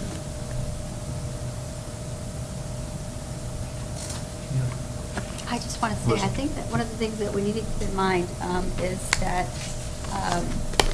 we encourage our community to come and be a part of this process, and so I feel like that needs to have a lot of a weight laid on it. And the other thing is that because I have children at an older campus, there are certain burdens that our teachers and staff deal with at older campuses that don't necessarily occur at some of the newer campuses. And so I personally don't have an issue with keeping Williams smaller for those reasons. I feel like anytime that we can help alleviate some of the burdens that some of the other campuses don't have, certainly like parking, pulling in, obviously we're going to have some major construction around those that school coming up. So the other thing that I want to say is that during the public input meeting, I felt like Mr. Ham said, that there were so many people who supported Plan A, and I wouldn't feel good about just going back and saying, okay, no, we're not happy with Plan A, because again, we represent the people in the community and not ourselves. But one of the reasons that we were encouraged to add the Brazos Lakes to that section was just, for me, were concerns about young kids riding the bus to school with high school age kids. The time that these high school age kids were having to get up in the morning to have those kids at Velasquez on time. They were getting up an hour earlier than they really should. There were just so many things that came into encouraging that Brazos Lakes neighborhood to go to Carter, because it's essentially changes the way of life for most of those parents. I heard stories of an hour and 20-minute commutes, an hour and 40-minute commutes both ways to just get their elementary school age kids to Velasquez for the purposes of their elementary age kids not having to ride on the same bus with high school age kids. Although they are separated on the bus, there's so many things that we can't protect them from being able to hear or even witness and things. So I don't feel like it was made just rashly when we were talking to that group of parents who were there concerned about those things. So that's my 2 cents. I agree with Ms. Kaminsky. I think we could have unfortunately, you do have to draw the line somewhere in doing this. And I think at some of these other schools, even after Culver's built, they're going to be still, not, if not over, at capacity. And, you know, with as many kids as we have in portables, and us, I mean, to your point, you know, with older schools, they have different burdens. And I think we could have gotten a little bit closer to their capacity. And their current capacity, I think they're what, over 1,000 at Williams with portables? In the 900s. Yeah. So, I mean, you're more. 930. You're more, yeah. From the expert. You're more than cutting that in half, which I don't think is a bad thing, but I think we could have done a little bit better job of trying to balance it out. And I get why Thomas is left heavy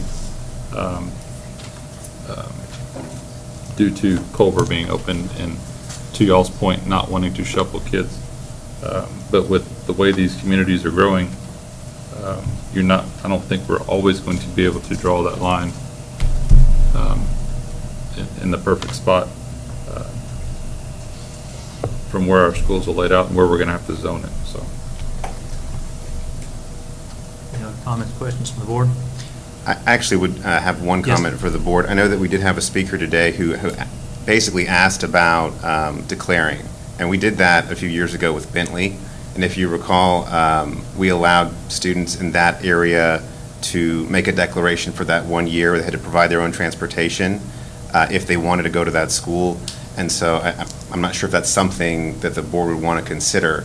But it would be written the exact same way we wrote it about 2 or 3 years ago, where you would have the same verbiage as written, but you would allow the residents living in Planning Unit 44G to declare which elementary campus they would like to attend, Carter Elementary or their current school. We would not provide transportation for them, but they would have the choice.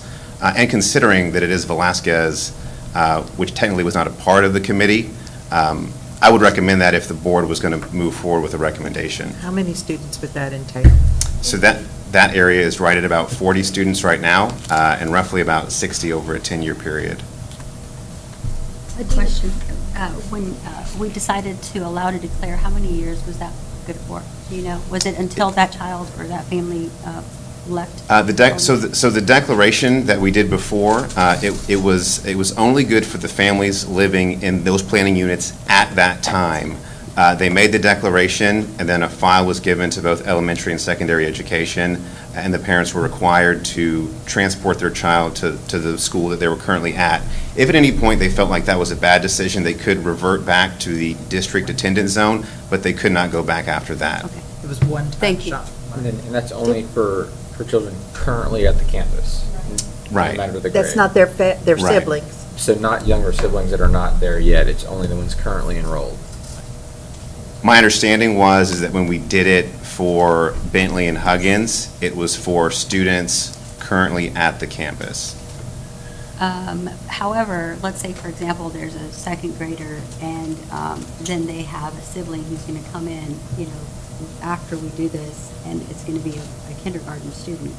How did we address that to make sure that both those kids could go to the same school and have that same? I want to say, and I don't want to call Linda and Leslie up on the spot, but I want to say that on some of those situations, it was handled, they came in and they lined it out.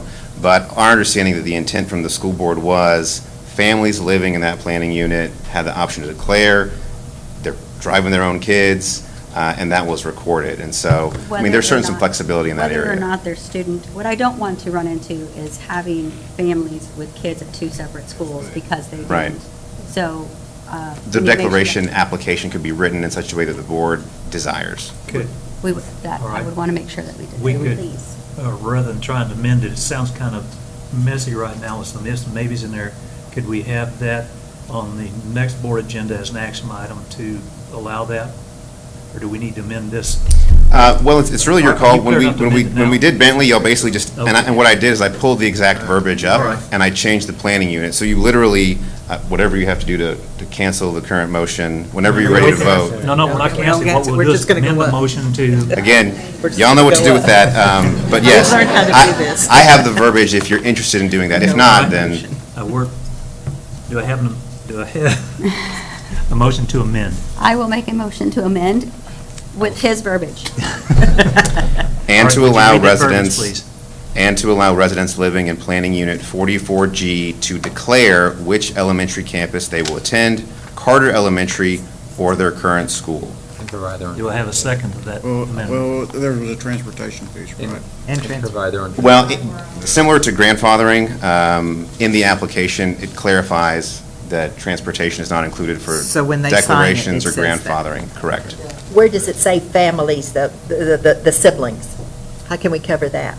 If it's the board desire to include the entire family, we can ensure that in the application, it's put in.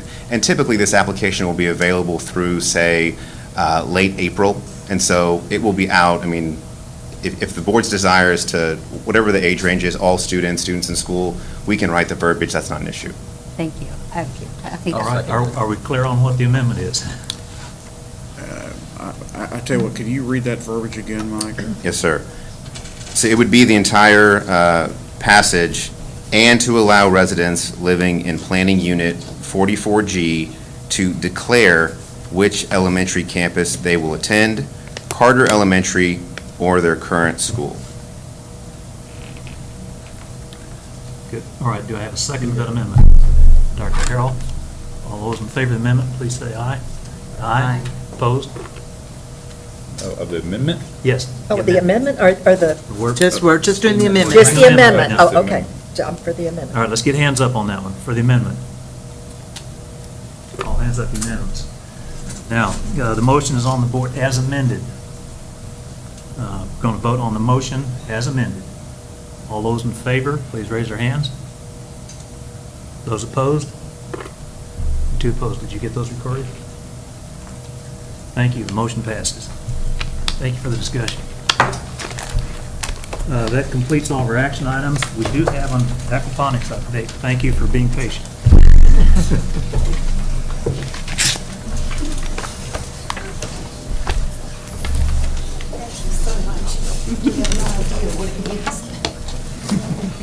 Mr. President, members of the board, and Dr. Randall, we're delighted to share with you this evening an update on the aquaponics lab. Our principal, Dr. Kay Williams at Lamar Consolidated, will introduce the topic. Okay, thank you. First and foremost, I want to thank the board for being very forward-thinking when you guys approved the building of the state-of-the-art aquaponics lab. When I came on in July, not only did I inherit a wonderful school, I also inherited this fabulous aquaponics lab, and I know that there was lots of planning by many people to get this undertaken. So I was able to join in on the part of building the systems, and so we had several different weekends where we came up and built the systems with students and lots of different employees from throughout the school district. I'll tell you that it was very eye-opening for me because I didn't know a whole lot about aquaponics and what it was all about. And I will tell you that I have a PhD in clinical psychology, but I was not very good at working with lock nuts. That was a huge challenge for me. You want to talk about growth mindset. When we finished our first actual system, or part of a system that we built, that was a very proud moment for myself, and I totally understood and got what it means to really step outside of your comfort zone. So also, now that we have the aquaponics and where we are at this point, and David will give you an update because he definitely is the aquaponics guru, I want to tell you that what I'm so excited about is that now this aquaponics lab is going to create, it's not just an education for kids, it's going to be a whole experience. So we don't just talk about plants anymore, we can go out and harvest plants. We don't talk about pH and bacteria, we can actually go out and get into the aquaponics lab and experiment and just have a really hands-on experience. And I think that is really vital for kids when we talk about relevance in what we're teaching children. This aquaponics lab is going to go above and beyond, all expectations that are out there. I also learned a whole lot more that I knew was a very important thing. My first week on the job, I got this book from Mr. Squires, and this is where I knew he was very passionate about aquaponics. And he said, "Dr. Williams, take this home and please read it." And I'm thinking to myself, is he kidding me? I've been at this school for 1 week. He was totally serious about me reading this book. I did, not the first week of school, not the second week of school, but I definitely read this. What I took away from this is there's a whole lot of fish poop that it takes to create a whole lot of lettuce. And when I look at the aquaponics lab that we have and the size of the facility, I was amazed that, if we were up and running at full capacity, 20,000 head of lettuce a year is what we could be generating out of there. And that is just unfathomable, but it's very much possible with the system that we have. So I'm going to turn this over to the guru, Mr. Squires, and let you, he'll take you on to where we are currently right now with the aquaponics lab. Great. Thank you so much. Thank you so much for having us out tonight. This has been a project that we've been working on for quite a while, and we're at a stage now where it's even more exciting than when we first began. So real quick, for the very quick science lesson, as quickly as I can, aquaponics basically combines growing plants without soil and harvesting fish in one system. So fish waste provides nutrients for your plants. So as Dr. Williams alluded to, we are much more comfortable about the conversation about why your lettuce tastes the way it does after you harvest from the system. But that's the gist of this. So what we did with this planning process to make this lab possible, we went through basically 4 stages. We're currently in stage 3 of 4. The first one was about planning, and that took administrative support from both curriculum instruction, Dr. Randall, of course, central office, campus administration, and our team. It took approval of an infrastructure budget from this board, as well as securing the critical piece, which is the use of Title I federal funds to supply both the greenhouse facilities themselves, as well as all the supplies and materials that we use. They're all instructional materials, and as we go through, you'll see why that was so critical and why we were able to use title funds for that, because students were involved so heavily. The last piece there was we also had to go through and look at bids and so forth for all the greenhouses to make sure we got a quality product that was going to last the duration of this project and beyond. So real quick, at Lamar Consolidated High School, what you see on that screen there is the location prior to construction of the greenhouses. They're located directly outside of our science wing. For obvious reasons, it makes a lot, increases the usability of those facilities on a daily basis. So this picture, which you can see, it's a beautiful evening out there, is about 3 hours ago. That's exactly what they look like today. So we have over 2,300 square feet of growing space in this facility. It is commercial grade. We actually got to take a trip up to Hockley just last week or the week before. We have a commercial aquaponics farm. They used to be the sole supplier of lettuce for Kroger in the region. And come to find out, their facilities, they use the same greenhouse manufacturer. They're the same grade. And the systems that they put in their commercial operation are very similar to the ones that we have. And when I say very similar, I mean the only difference was the size. Everything else was almost exactly how we have it in our greenhouse. So we definitely went with commercial grade. The lab, though, incorporates more than just aquaponics. And the reason why we went with so many systems is to diversify the opportunities for learning and engagement with students. So we have everything from aquaculture, which is just fish by themselves. You can think of it as an aquarium. Tower gardens, which have aeroponics, so even less with animals and so forth. It's more air that does the growth. And then these are actual pictures of systems we have in the greenhouse. These are all ours that we constructed.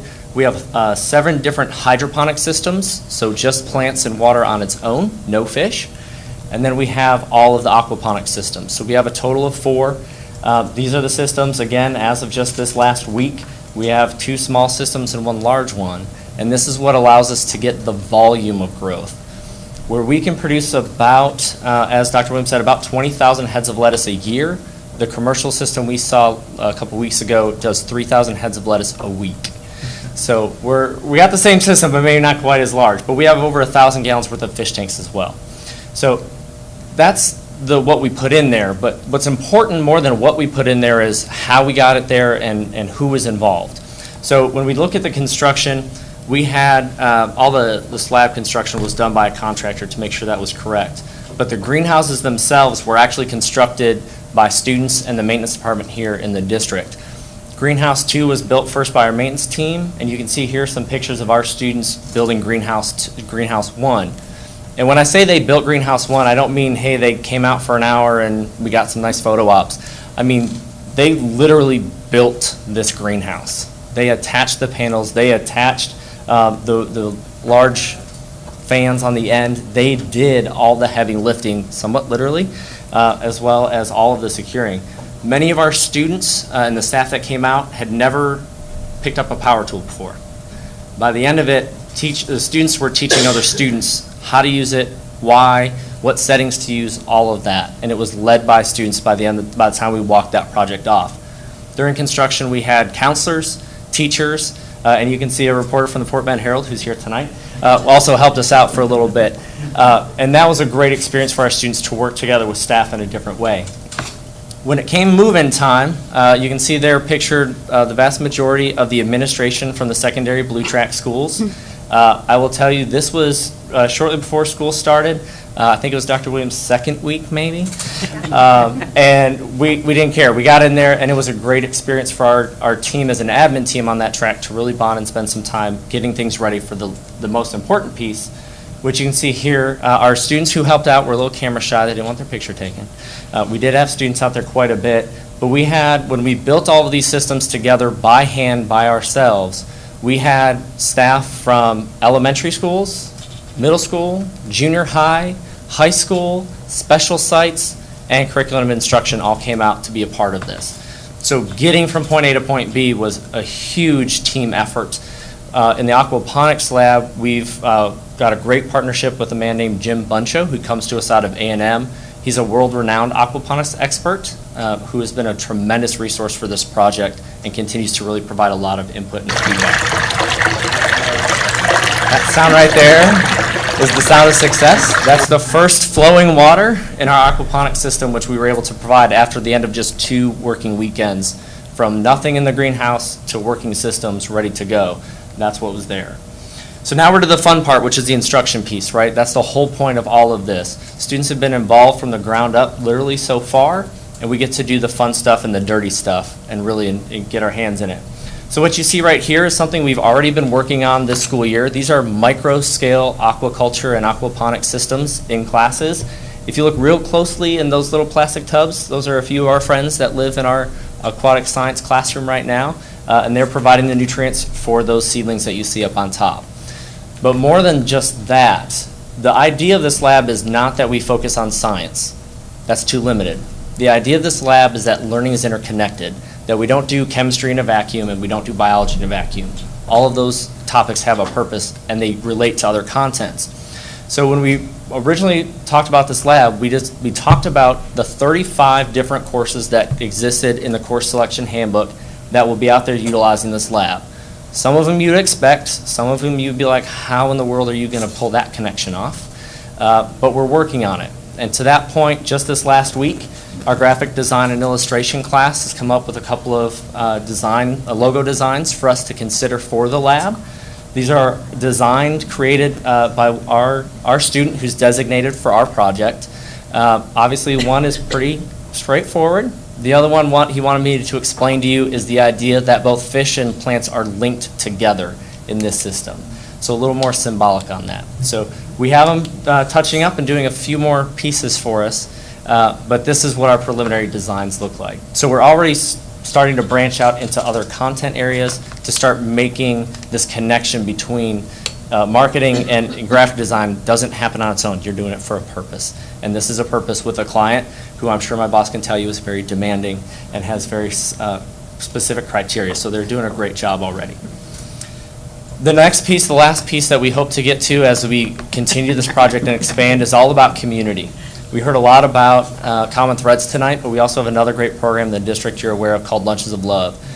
We have an opportunity with all of this lettuce. As much as I enjoy a good salad, I'm not using 20,000 heads of lettuce. We got to do something with that. Our culinary arts program is our biggest beneficiary, but we have a community right on our campus, right where this site is located, that could use fresh produce to supplement their diet.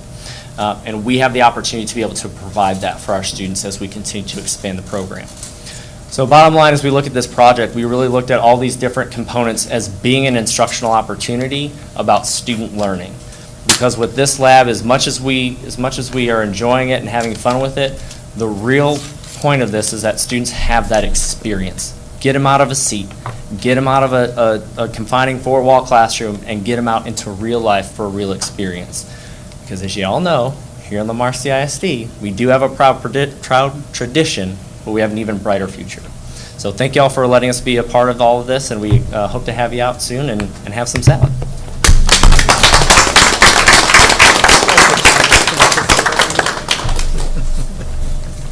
That's really exciting. I Yes, appreciate it the is. presentation. Thank you. Thank you so much.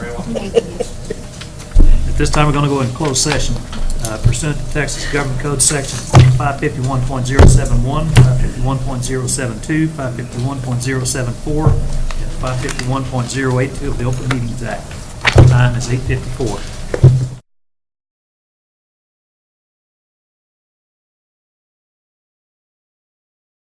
Move that the Board of Trustees approve the purchase of approximately 130 acres, more or less, located near the intersection of FM 2977 and Coblin Road, Fort Bend County, Texas, to be used for the school campus, or other district facilities, and authorize the superintendent to negotiate and execute a final sale and purchase agreement, as well as any related necessary amendments, closing documents, and post-closing documents. Do you have a second to that motion?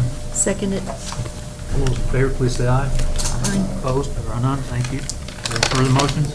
Yes, Mr. President, I move that the Board of Trustees approve the purchase of approximately 14 acres, more or less, located along Williams Way Lane within the Veranda Development in Fort Bend County, Texas, to be used for an elementary school campus or other district facilities, and authorize the superintendent to negotiate and execute a final sale and purchase agreement, as well as any related necessary amendments, closing documents, and post-closing documents related thereto. Do you have a second to that motion? I'll second. All those in favor, please say aye. Aye. Opposed? There are none. Thank you. Any more motions? Mr. President, I move that the Board of Trustees approve the purchase of approximately 14 acres, more or less, located along Jordan Ranch Boulevard within the Jordan Ranch development in Fort Bend County, Texas, to be used for an elementary school campus or other district facilities, and authorize the superintendent to negotiate and execute a final sale and purchase agreement, as well as any related necessary amendments, closing documents, and post-closing documents related thereto. Do you have a second to that motion? I'll second. Joe, all those in favor, please say aye. Aye. Opposed? There are none. Thank you. That's all the action items we have from the closed session. Future agenda items? I don't have an agenda item, but I wanted to say something to transportation. We'll say something to transportation. No, I just wanted to say thank you for the training that you did with the Special Agent Bagley. Bagley, yes ma'am, Jay Bagley. I was very impressed for you Thank you. getting I've him. used him in the past before, and he gives a good presentation. You know, at any given time, 5 hours a day, we've got 300 pairs of eyes out in the community, and he just teaches them to use it, and, you know, they're in the same place at the same time every day, and if they see something unusual, it's a good source of information. So, Okay. I just wanted to acknowledge that. I appreciate it. thank you.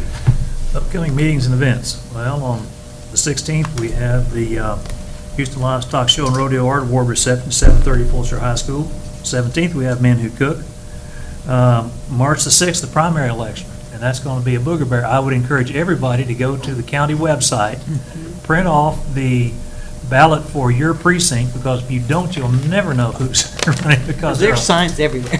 but there are a lot of folks running, so you really need to get in there and analyze who all those candidates are, so you'll make an informed vote when you go to the polls beginning next week, actually, I guess on Tuesday. March the 9th, Arredondo Reading Day from 8 to 11. May the 1st, we have the Teacher of the Year banquet, and is anything else that I have? I think you got them all. I think we got it. Until more stuff comes. Till more stuff comes. Any comments to the board? If not, we call this meeting adjourned at 9:16. Thank you, everybody.